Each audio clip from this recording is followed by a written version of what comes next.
Bienvenue sur Top Invest, la chaîne des top d'investissement. Ici, on parle essentiellement d'entreprises de qualité. Avons-nous une opportunité d'investissement sur Delta Plus Group? C'est la question à laquelle on va essayer de répondre en se basant sur les états financiers de la compagnie. Je rappelle que ceci représente uniquement mon point de vue et non un conseil d'investissement. Et comme d'habitude, je me réserve le droit de me tromper. C'est une compagnie qu'on a déjà eu à mentionner sur cette chaîne. C'est une demande spéciale d'un abonné Top Premium. Je rappelle que dans le service Top Premium, vous pouvez demander des analyses quantitatives et avoir la certitude que ça va être fait. Donc, le lien est dans la description de la vidéo. En supplément de ça, vous avez 2 notes d'analyse que vous recevez jamais par mois sur des entreprises qui sont, selon moi, sous-évaluées, dont les notes d'analyse sont basées sur la lecture des rapports financiers, plus pour les 60 places restantes ici, vous pouvez avoir accès à la formation comment analyser une banque et comment lire un rapport financier, ok, qui sera disponible à la fin du mois d'avril, ok. Donc, Delta Plus, c'est une compagnie que j'adore. J'aime bien cette compagnie. On va juste enlever l'histoire du prix. Donc, on va lever la courbe des prix ici. Vous savez qu'on aime bien analyser les courbes ici, mais pas les courbes de prix, mais plutôt les courbes de bénéfices nets, de marge, etc. C'est ça qui nous intéresse. OK? Donc, si on enlève la courbe de prix, vous constatez quoi? Augmentation des bénéfices nets année après année. Croissance, ligne droite, on adore ça. Là, on parle des bénéfices nets. Maintenant, est-ce que nous avons les marges opérationnelles ici? Donc, techniquement, je peux avoir l'information sur les marges opérationnelles si je peux l'avoir ici, mais ça, c'est pas ça, ce sont les operating cash flow. Ok, donc on va le dire comme ça.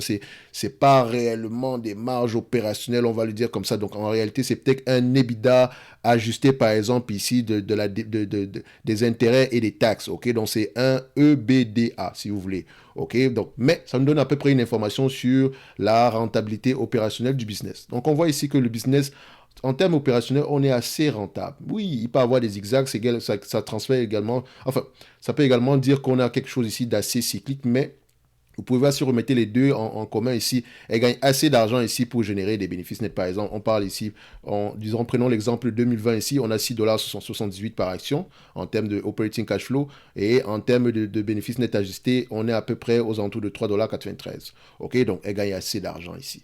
Vous voyez que les bénéfices nets sont moins fluctuants que les bénéfices opérationnels, les bénéfices opérationnels. Mais attention, à la fin de la journée, ici, bénéfice opérationnel est toujours supérieur à bénéfice net. Donc, c'est dans bénéfice opérationnel qu'on prend, enfin, c'est dans revenu, si vous voulez, dans bénéfice opérationnel qu'on prend à peu près les bénéfices nets. Et voilà, c'est dans bénéfice opérationnel qu'on prend également des free cash flow. Si une entreprise n'a pas de bénéfice opérationnel ici, il y a de fortes chances qu'elle n'ait pas de bénéfice net ni de free cash flow. OK? Donc, quand vous regardez à peu près également les free cash flow de cette compagnie-ci, même si c'est une compagnie européenne, il faut également voir que les free cash flow peuvent être influencés par plusieurs éléments, notamment l'investissement en capital ici, d'accord, de croissance, parce qu'à la fin de la journée, free cash flow doit généralement être égal ici à net income, ok. Quand vous voyez une variation pareille ici, ça veut dire que ce business a eu tendance à investir massivement dans un outil de production, ok. C'est généralement une situation entre parenthèses temporaire tant que l'entreprise n'est pas mature. Si vous voyez ce genre de zigzag là, c'est une compagnie qui est mature. Ça veut dire que voilà, ça peut également être une entreprise ici à capital intensif. Il faut essayer de voir de toute façon où est-ce que votre argent s'en va où. OK? Donc, Delta Plus, bénéfices opérationnels, enfin, les bénéfices nets ici sont à peu près stables et croissants. On aime ça. Vu que j'ai déjà passé le temps sur le revenu, les marges, etc., je vous encourage à aller voir la dernière vidéo, la vidéo qu'on a faite sur Delta Plus Group, parce qu'à peu près, on ne va pas revenir sur le revenu, les marges, etc. OK? Donc, on peut faire ici un détour rapide ici par rapport à aux finances de la compagnie. Donc, déjà, la description, pour ceux qui ne connaissent pas, on a à peu près... c'est un groupe spécialisé dans la conception, la fabrication et la commercialisation de vêtements et d'équipements professionnels de protection individuelle. Donc, protection des pieds, protection de la tête, protection du corps, protection anti-chute, protection des mains. Donc, comment est-ce qu'elle vend à qui? Qui sont ses plus gros clients, comment est-ce que ça se passe généralement la vente, quel est le taux généralement, enfin est-ce qu'on a des contrats fixes ou bien voilà c'est à la pièce, donc tu viens, tu achètes ton équipement et tu t'en vas.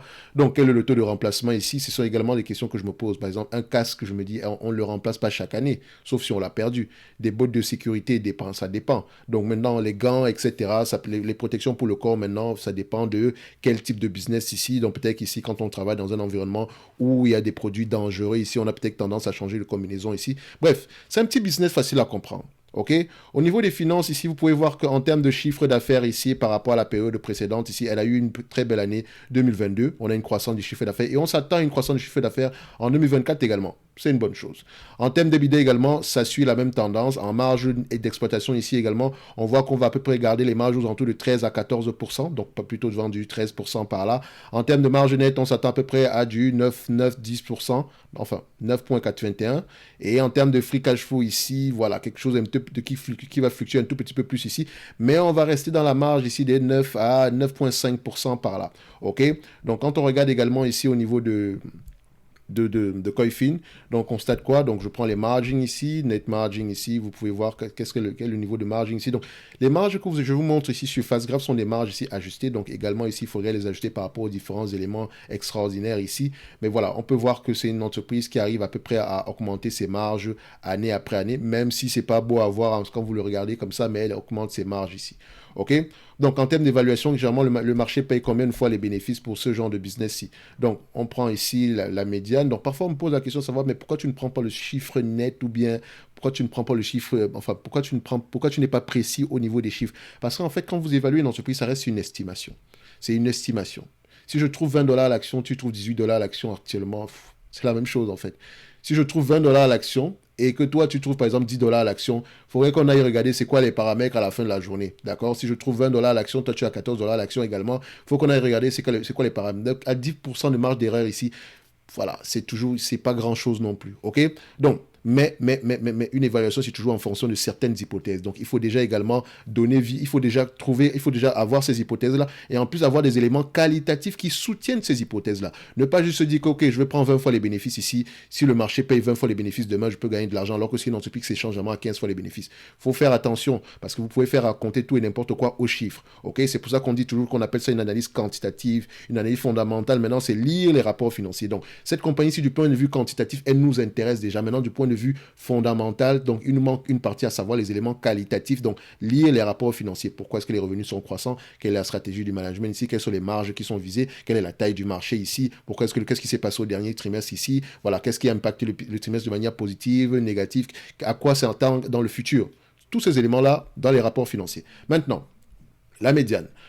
Quand je prends ici la médiane des PER ici de cette compagnie, on voit ici que c'est un business qui s'échange à des PER aux alentours ici de 13 fois les bénéfices. Si on prend ici voilà, un Standard Deviation 1 ici, donc à peu près une occurrence, enfin, marge supérieure, un tout petit peu ici. Donc on peut voir ici que sur les 20 dernières années, on est à peu près à 13 fois les bénéfices. Sur les 10 dernières années, on est à peu près à 13, presque 14 fois les bénéfices ici. Sur les 5 dernières années, on oscille dans des 15 fois les bénéfices. Ok, moi c'est un business que je serais prêt à payer à 15 fois les bénéfices. OK? De toutes les façons, vu la taille de l'entreprise ici, voilà, généralement les small caps, c'est généralement dans cette tendance-là. Il est très rare de voir des small caps à 20 fois, 25 fois les bénéfices, sauf s'il y a une croissance assez élevée. Or, cette entreprise a une énorme croissance. Donc, payer 15 fois les bénéfices ici, c'est très gentil même. D'accord? Si la croissance n'est que de 5 à 10% ici, c'est déjà un home run. OK? Et vous pouvez remarquer ici que la croissance est très, très élevée. Si on prend la moyenne sur les 10 dernières années ici, on a à peu près aux alentours de voilà, 10,52% de croissance. Si on prend les 5 dernières années ici, on a à peu près 13% de croissance. Donc la croissance est là. C'est un titre d'information. Donc, au niveau de la dette nette, est-ce que c'est une entreprise qui a une énorme dette ici? Donc, vous savez que la dette nette, il faut toujours aller vérifier sur Yahoo Finance. Il faut également aller vérifier sur Zone Bourse, histoire d'avoir si on parle le même langage ici. OK? Donc, c'est 200 millions. N'oubliez pas également que c'est une compagnie européenne. Donc, il faut toujours aller vérifier s'il n'y a pas une prise en compte des loyers ici. On a 120 millions. On a à peu près, disons, 154 millions, disons, pour la dette nette ici. Voilà, on va le prendre ce qui est affiché au niveau des zones bourse ici. D'accord? Donc, on n'a pas encore eu la dernière fois. Les derniers résultats publiés ici datent ici du mois d'avril 2022. C'est bizarre. En tout cas, il faudrait aller voir ça ici. Mais dans tous les cas de figure ici, on a à peu près aux alentours de 150. Donnez-moi juste un instant. Je prends le 200 millions qui est affiché sur Coifin.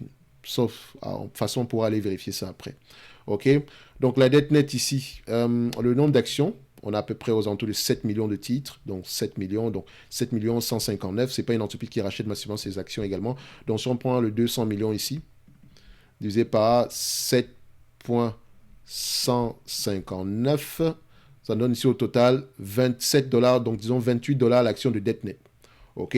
C'est une entreprise qui s'est négociée généralement à 15 fois les bénéfices. Donc, on va être assez optimiste ici au niveau des résultats. Donc, au niveau ici de l'évaluation, on va prendre en considération les bénéfices nets attendus en 2025, tout en vérifiant si les analystes ont tendance à avoir raison. On peut voir ici qu'ils ont tendance à avoir raison. Maintenant, il faut se poser la question, est-ce que les conditions qu'on avait sur les 10 dernières années ici sont les mêmes qui seront réunis également pour 2020, 2023, 2024, 2025. Faites attention, parce qu'une entreprise, si les analystes ont tendance à avoir raison, le business est assez stable ici, il faut également se dire que peut-être que les conditions étaient également très favorables. Donc vous pouvez également remarquer qu'on n'a pas énormément d'analyse sur le dossier, c'est également parce que c'est small cap, mais il faut également voir que voilà, c'est pas assez robuste. Donc plus on a d'analystes, mieux c'est. Ok, mais ça ne veut pas dire qu'ils ne se trompent pas également. C'est juste une information avant d'aller lire les rapports financiers.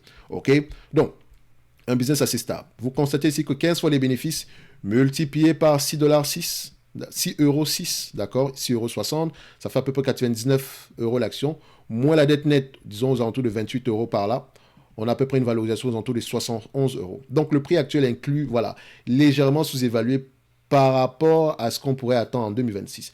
Mais attention, ça c'est parce que j'ai pris en considération la dette. D'accord. Si on retourne l'équation ici, nous avons une compagnie ici qui peut rapporter à peu près aux alentours d'une quarantaine de millions par an, si je ne me trompe pas. Donc, elle peut repayer sa dette ici en moins de 5 ans, moins de 10 ans ici. Et si elle repaye la dette, votre équité aura tendance à augmenter.